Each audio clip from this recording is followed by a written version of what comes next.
პაპაჩემი ჯარში წაიყვანეს. ამას ყვები მე სენიდან. წაიყვანეს და წაიყვანეს, ავიდა უგზანიან წერილებს, უგზანიან როგორ ახარ შვილო, რა შადი, რა პასუხი არ არის. გადაირივნენ, კაც ვიფიქრეს, ცოცხალი აქვს, დარია და მე როგორც იქნა მოვიდა წერილი. 12 გვერდიანი წერილი. 12 გვერდიანი წერილი და რა არის ახლა ეს წერილი? გამარჯობა დედი. გამარჯობა მამი. გამარჯობა ბებო, გამარჯობა პაპაო. გამარჯობა დეიდ, გამარჯობა მამიდ.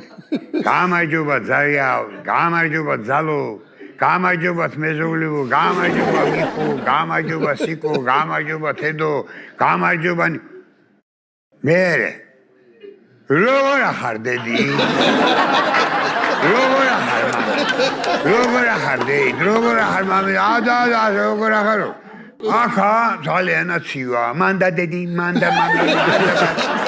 მოკლედ აი ახა ძალიან აცივა და ბოლოს ნახევარ საათს კითხულობს ამ წერილსა და აბა მეტი რაღა მოგწეროთ, კარგად იყავი დედი, კარგად იყავი მამი, კარგად იყავი ძია.